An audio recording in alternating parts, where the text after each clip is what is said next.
Hi friends, and happy Monday. Nate and I are in the car heading out on an adventure. So a couple of weeks ago we shared our Death Valley 24-hour behind the scenes video with you, and you seem to really enjoy it. So since we're heading out again this weekend, we said let's share it. Where are we going, Nate? Yosemite. We are heading for 24 hours in Yosemite National Park, but we're really hoping to catch this year's February firefall. Now, this natural phenomenon can be a little tricky to catch because the weather conditions have to be just right, but we're spending 24 hours there and we're bringing you with us. So let's see if we can catch a firefall together in Yosemite. Let's do it. We are just outside the park, and before we head in, we're getting checked into our hotel at Cedar Lodge. That's right. So this hotel is located just outside of Yosemite Valley, and because I think firefall can get really busy, this is a pretty good, reasonable option when you're coming to see the show here. Yeah. Yeah, absolutely. All right, we're gonna unpack our bags and then head into the park. Let's go. El Portal is located less than 10 miles from the Arch Rock entrance to Yosemite National Park, making this a favorite option of mine to stay when I'm visiting the valley, but staying outside of the park. We just got checked into our hotel room and we are heading into the park for the first time today via Highway 140 and the Arch Rock entrance. It is a beautiful drive into Yosemite. It is.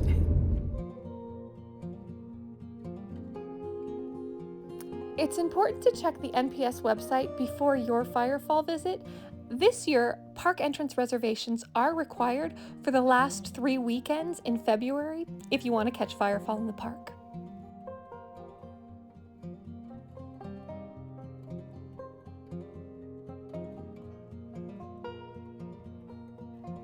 The Arch Rock entrance leads swiftly into the heart of Yosemite Valley, and it's not difficult to see why this is a favorite scenic drive of many park guests. We're heading straight out to North Side Drive to pick our spot for firefall, but don't forget to look up at the waterfalls flowing all around the valley during your drive.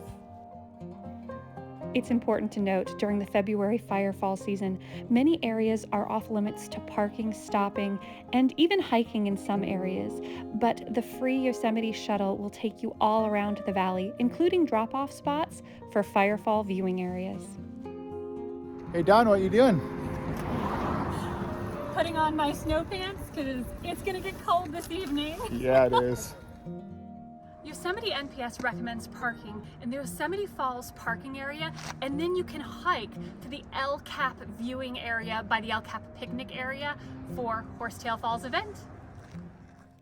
A fun added bonus of parking in the Yosemite Falls parking area is taking the quick side trip to see Lower Yosemite Falls before heading out to the El Cap Picnic Area for firefall in the evening.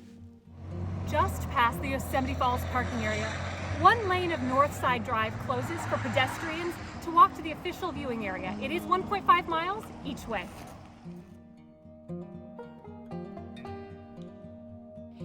This official parking area can completely fill up by early to mid-afternoon, especially on busy February weekends. So it's important to be aware of that if you want to park here, and also make sure to watch for all the specific signs for both drivers and pedestrians in this area. Because this natural phenomenon is so popular, it's incredibly important to check the official NPS website before your visit. Every year, some of the closures and restrictions can change just a little bit. This year, there are multiple spots you can't park, pull over to drop off passengers, or even hike to protect the natural environment here.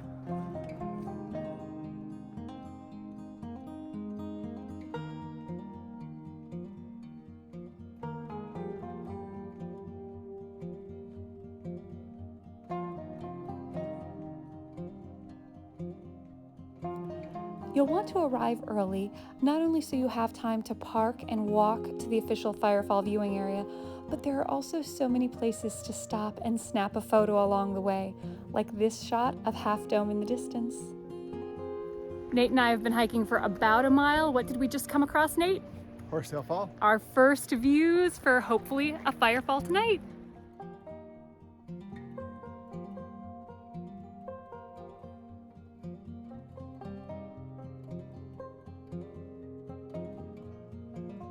all set up. Nate and I have seen nearly a dozen firefalls here in Yosemite, so we definitely recommend arriving early, particularly on weekends where it can get busy and a bit crowded by 3 in the afternoon. And by the time the firefall show is about to start, you should expect this area to be packed with visitors.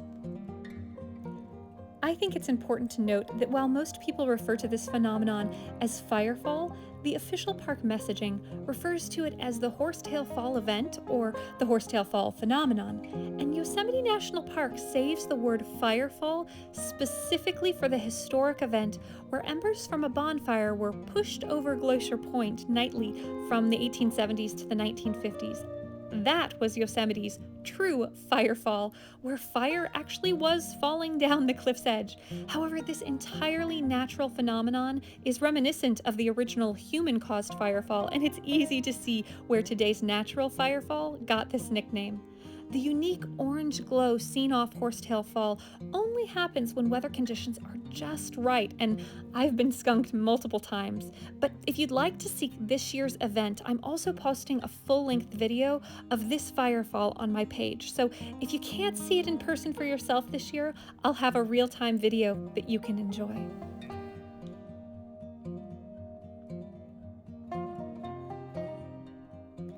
It's a lot of fun to hear the crowds cheering as the colors appear here in the evening.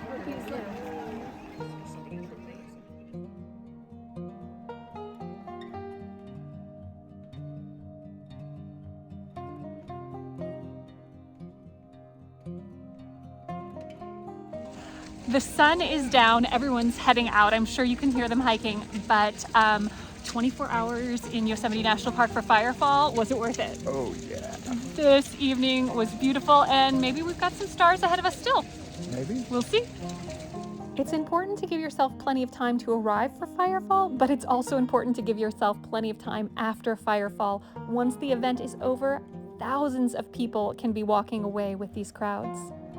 Firefall was absolutely gorgeous, and so was sunset here in Yosemite, don't you think? Absolutely. And since we parked right next to Yosemite Falls in that parking area, we decided we'd stick around, and we're gonna see if we can catch a few of the stars here by the falls before grabbing some dinner this evening. Yeah. Let's see what our cameras can capture. Fingers crossed. It's always a little bit tricky for me to get set up in the dark, but between my iPhone and my Canon, I enjoyed the waterfall and stars here. And as we were heading back to the hotel for the evening, we saw a not so fun surprise light up on our car. Well, Nate and I are just getting back to the hotel room, sitting down for dinner. It was wonderful to see Firefall today. It was. And to shoot some of the night sky. Absolutely. So normally we would be winding down for the evening so we could head out really early in the morning. During Firefall visits, not just the evening sky is spectacular, but sunrises are wonderful. For sure. And so normally we'd get up, shoot the stars before the sunrise, and pick a wonderful spot to enjoy sunrise. But as we were driving back to the hotel from the park, something unexpected happened today. Yep. The check engine light came on in our car as we were driving. So that was the first time that has happened. And just because of the weather, the cold temperatures, the snow, and just kind of some of the remoteness here in Yosemite, we want to make sure to get that checked out right away. Hopefully it's nothing, but if it is something, we want to be responsible with that. It is painful to not head back into the park, to cut our 24 hours short. But because we spent the past few years here in Yosemite enjoying Firefall, we're going to take a moment and just run through some of the great sunrise options and things you can enjoy during the day here for your Firefall visit. Tunnel View is a gorgeous spot to visit any time of day and any time of year here in Yosemite, but this clip was actually captured last February during Firefall season, and I think it's a little extra incredible to watch the clouds move around El Cap early in the morning here. Another wonderful spot for sunrise has to be Valley View. Any time of year, this is a special spot, and I actually have a full blog post on visiting Valley View you can check out, linked here. Sentinel Bridge has to be another one of our favorite sunrise spots. How can you beat watching the sun light up Half Dome?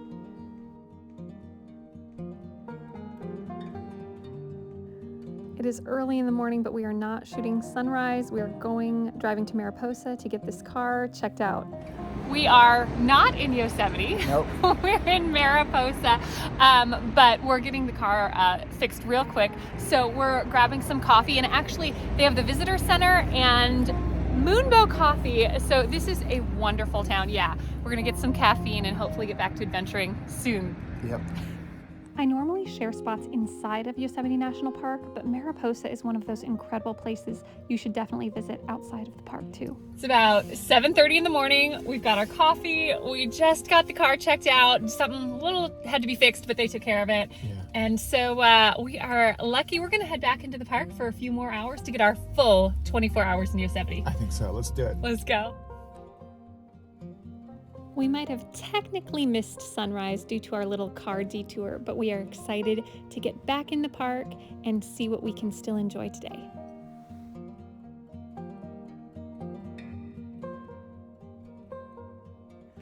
It's about 8:30 in the morning. We've got the car fixed. We're back in the park for just a few more hours. And where are we starting off this morning? An overlook of Bridalveil Fall and the Merced River. So we probably would have hit this spot for sunrise. We missed that, but even once the sun's up, it is a gorgeous spot to catch Bridalveil Fall and just a beautiful view into the valley here. Yeah, and it's unique too. Not a lot of people know about this spot. Big Oak Flat Road, located just off El Portal Road, has some great pull-offs with stunning waterfall views like Bridalveil Fall here. It is important though to check road conditions here in the winter months before your visit. Along with the pull-off overlooking Bridalveil Fall, there are some great stops where you can see Wildcat Falls and the Cascades up close on both sides of the bridge here.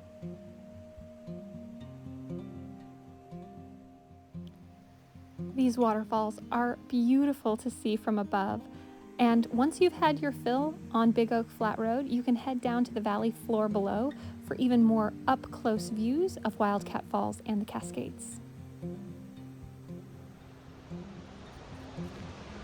I do have a full blog post on Wildcat Falls and the Cascades here inside Yosemite National Park, but the waterfalls are flowing so well this week. I think we're going to try to put together an overview of some Yosemite Valley waterfalls. I think so, yeah. So you'll have to stay tuned for that, and we're going to see if we can really catch Wildcat Falls flowing today. Let's check it out.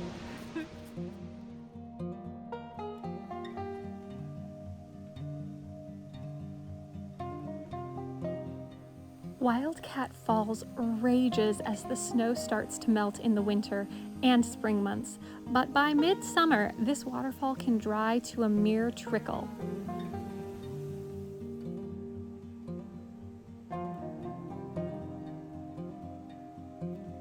The nearby Cascades are equally impressive here, particularly in the early spring months when the water is really flowing.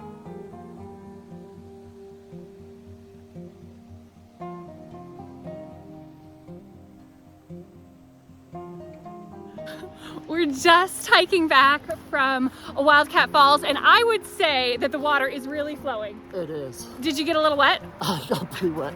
Totally worth it. Yeah. For more details on this spot, you can see my full Wildcat and Cascades blog post at flyingdawnmarie.com, or you can watch the full YouTube video too. Next, we're driving along Southside Drive to see another famous Yosemite Valley waterfall. Plunging down 620 feet, Bridalveil Fall is one of Yosemite Valley's most visible waterfalls from multiple spots throughout the park.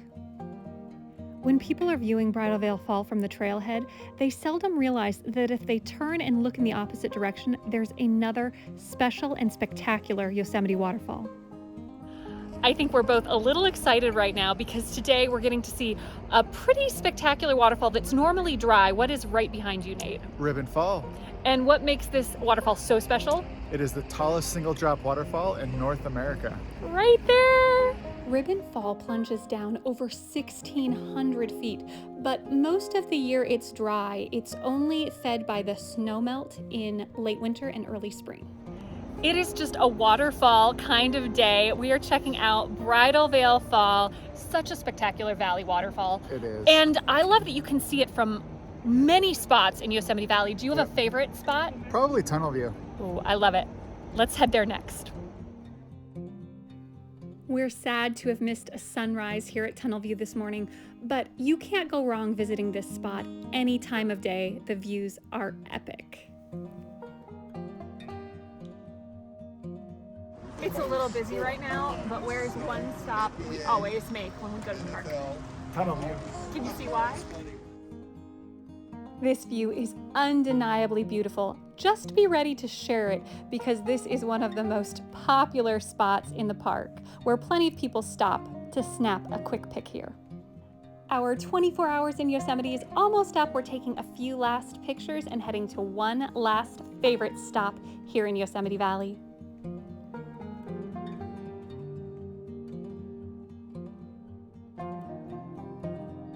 We have a pretty nice view of Half Dome behind us, but where are we headed? Lower Yosemite Falls. We're taking the trail to see the waterfalls. As we're heading out to the trail for Lower Yosemite Falls, I think I should mention, because the parking for Firefall is right behind us, this is actually a great hike if you want to arrive early and make a little pit stop at Lower Yosemite Falls. Yeah. Something that we've done maybe once or twice before. Yep.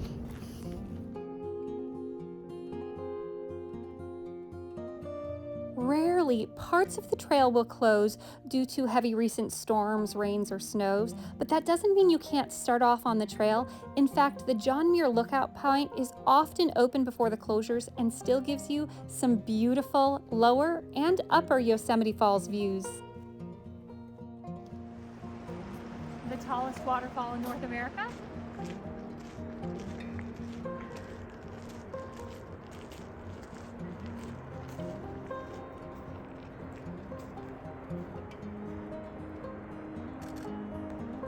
Well, it is that time after a wonderful and eventful 24 hours in Yosemite. Nate and I are going to head back home, but thank you so much for joining us this week for Firefall and 24 hours in Yosemite and a bit of an adventure with the car. Yep. You never know how that's going to go. If you enjoyed this post, please hit that like button and subscribe. And of course, on my website, I have an entire dedicated Yosemite section with over 24 blog posts and their own YouTube videos inside the park. And of course, we have our Etsy page. Yep, which has shirts and prints and mugs and several other things. Everything you could want, make sure to check that out. And we will be back with a brand new adventure next Monday. But until then, both Nate and I wish you adventure and encouragement wherever you go. Bye. Bye.